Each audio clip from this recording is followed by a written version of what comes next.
আমার একটি প্রস্তাবনা ছিল খুব স্ট্রং, আমি লিখেছিলাম এই সময় যদি আমরা কিছু সংস্কার করতে না পারি তাহলে আর কখনো করা যাবে না। বাইরে রাস্তায় বলা হচ্ছে আমরা 15 বছর 17 বছর আমরা পাওয়ারে ছিলাম না, এখন আমাদের ইলেকশন করতে পয়সা লাগবে, এখন আমাদের পয়সা দরকার, চাঁদাবাজি। সচিবালয় ইজ নট মাই সাবজেক্ট, কিন্তু এসএলএমে টাকা নিতে হবে, 17 বছর ক্ষমতার বাইরে, সো হোয়াট? এসএলএম কে জানেন না? সে কি করছে জানেন না? তার কাছে টাকা নিতে হবে, তার টাকা দিয়ে নির্বাচন করতে হবে, অফিস ভাড়া, কর্মচারী বেতন, এয়ার অ্যাম্বুলেন্স, চিকিৎসা, বিদেশ, জনসভা, কর্মীদের বেতন, নির্বাচনের খরচ এসএলএম দিবে? এটা আমার কথা না, উপদেষ্টার কথা, নিউজ পেপারের কথা। প্রমাণ দিয়েছি যে একটি দলের বড় নেতা 2 মাস আগে এসএলএম গাড়িতে চড়ছে, ক্ষমতার বাইরে, সো হোয়াট? কিন্তু একটা ডাকাতের গাড়িতে উঠতে হবে, হ্যাঁ নুয়াই উঠতে হবে,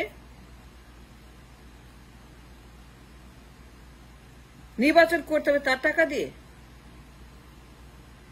সচিবালয়ে কি হয়েছে না হয়েছে,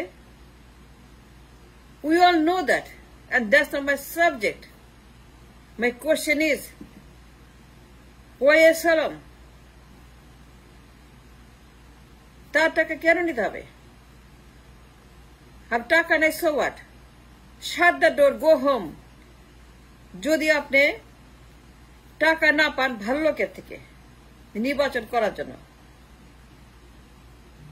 then shut the door. যদি আপনি এয়ার অ্যাম্বুলেন্সের জন্য টাকা না পান ভালো লোকের কাছ থেকে, ডোনেশন না পান, shut the door. কিন্তু the question is, the legal question is, why asylum? তার কাছে যাবেন কেন? আপনি জানেন না সে কি করছে? কেন জানেন না? আমি খুব বিরক্ত। এটা আমার কথা না, উপদেষ্টার কথা, নিউজ পেপারের কথা, খবরের কথা, যে ওই দলটা এসএলএমের সাহায্য নিচ্ছে বেঁচে থাকার জন্য, বাড়ি ভাড়া দেওয়ার জন্য, জনসভার জন্য, বেতনের জন্য, এয়ার অ্যাম্বুলেন্সের জন্য, চিকিৎসার জন্য, নির্বাচনের জন্য ফান্ডিং করছে এসএলএম। এসএলএম কি জিনিস জানে না? এটা আমার কথা না, উপদেষ্টার কথা। ব্রিগেডিয়ার সাখাওয়াত হোসেন নিজের মুখে বলছে যে একটা দল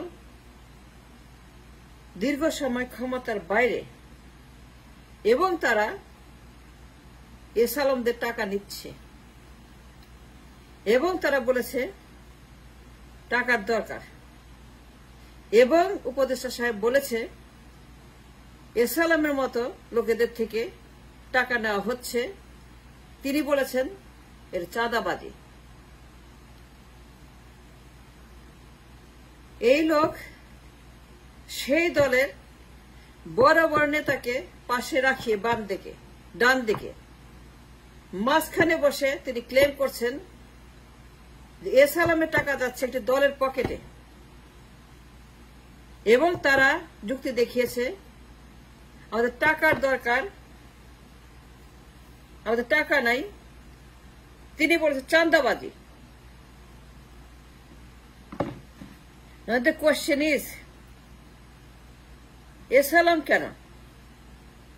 সে তো এখন একটা আসামি, সে ব্যাংক খেয়ে ফেলেছে, টাকা পাচার করেছে, নাগরিকতা ত্যাগ করেছে, দেশকে ডিভোর্স করেছে। প্রায় 12টা ব্যাংকে টাকা নিয়ে গেছে সিঙ্গাপুরে, শেল আইল্যান্ডে, offshore account, offshore island. Dudak তদন্ত করছে, দুদক নথি চায়, আদালত নথি চায় to prove the case. S Alam যেখানে টাকা রেখেছে offshore island, shell account, Singapore, গোপন account, numbered account, post office account, এগুলো সব private. Dudak has no access. The only way, money laundering case. The only way to get asylum, যদি প্রমাণ করতে পারে with facts and documents, yes, এই দেখেন নথি, এই দেখেন প্রমাণ, এই দেখেন লেজার, এই দেখেন উইথড্রল, এই দেখেন এইভাবে পাচার করেছে। যদি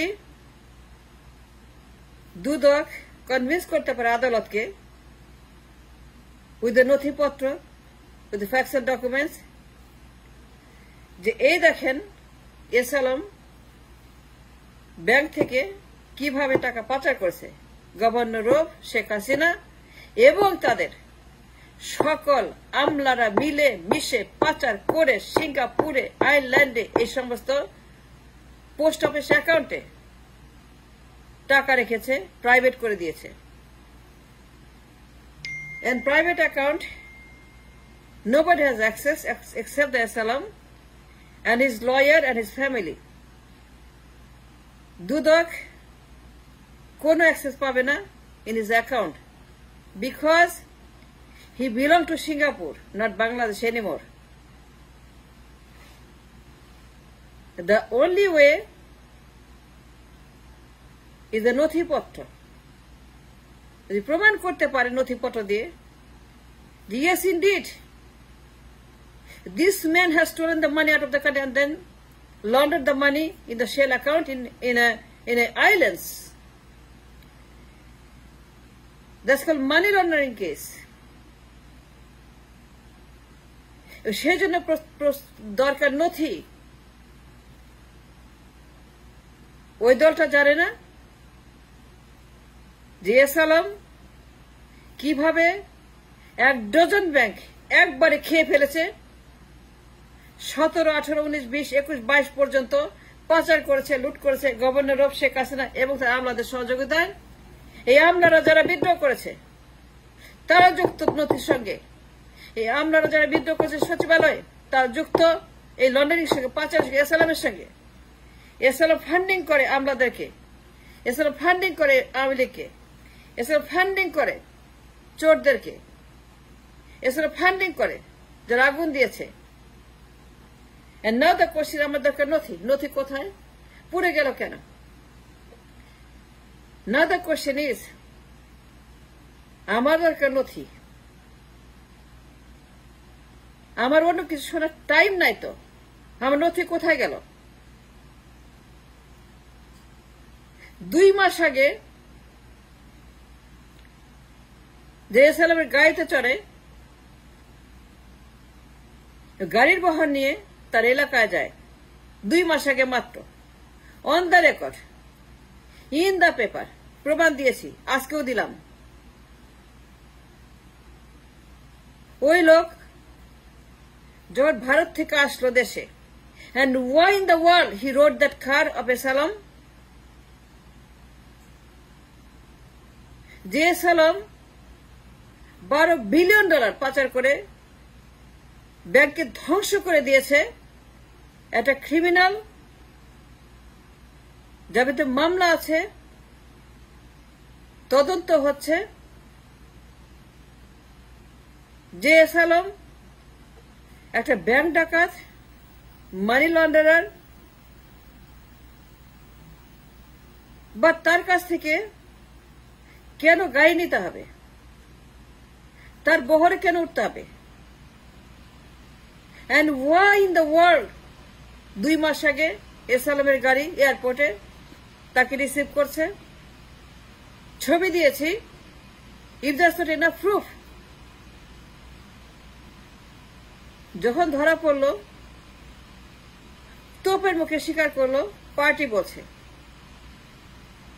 না, দ্য কোয়েশ্চেন ইজ পার্টি কেন এসালামের গাড়ি এয়ারপোর্টে পাঠাবে? And why the party office will ask Esalam to give them the car? And why the party will accept the money from Esalam? And why in the world Esalam's টাকায় নির্বাচন করতে হবে, ক্ষমতা যেতে হবে?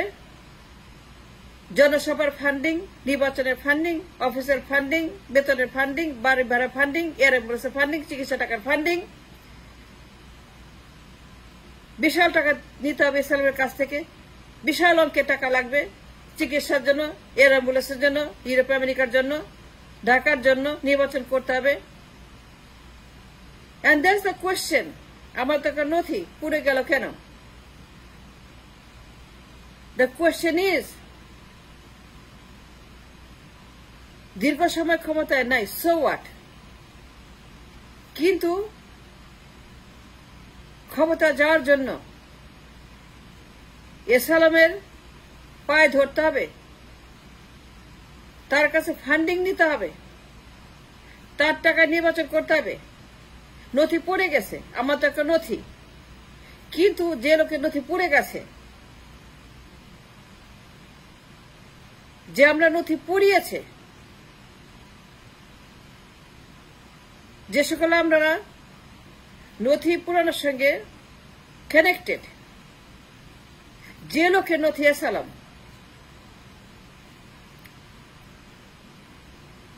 উপদেষ্টা সাহেব বলছে যে ওই দলে নাকি টাকার দরকার, 17 বছর ক্ষমতার বাইরে। So what? সো হোয়াট আমাকে বলেন। আপনাকে এসালামের কাছ থেকে টাকা নিতে হবে নির্বাচন করার জন্য, ক্ষমতা যাওয়ার জন্য। অফিস বন্ধ করে দেন, বাসায় চলে যান, কিন্তু একটা এসালামের মতো ক্রিমিনালের কাছে টাকা নিয়ে নির্বাচন করবেন? আমি যা বললাম ইস অন দ্য রেকর্ড। আমাকে মিথ্যা প্রমাণ করেন।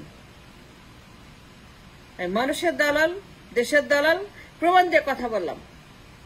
আমাকে মিথ্যা প্রমাণ করেন যে মিথ্যা কথা বলেছি, যে এসালামের গাড়ি এয়ারপোর্টে যায় নাই, অফিস গাড়ি পাঠায় নাই, হাইকমান্ড এসালামকে বলে নাই গাড়ির বহর পাঠাও, হাইকমান্ড এসালামকে বলে নাই আমার টাকার দরকার, নির্বাচন করব। নিজেরাই বলছে যে আমাদের টাকার দরকার, এসালামকে দরকার, we want his money, we need money, we need some money from S Alam, নিজেরাই বলছে।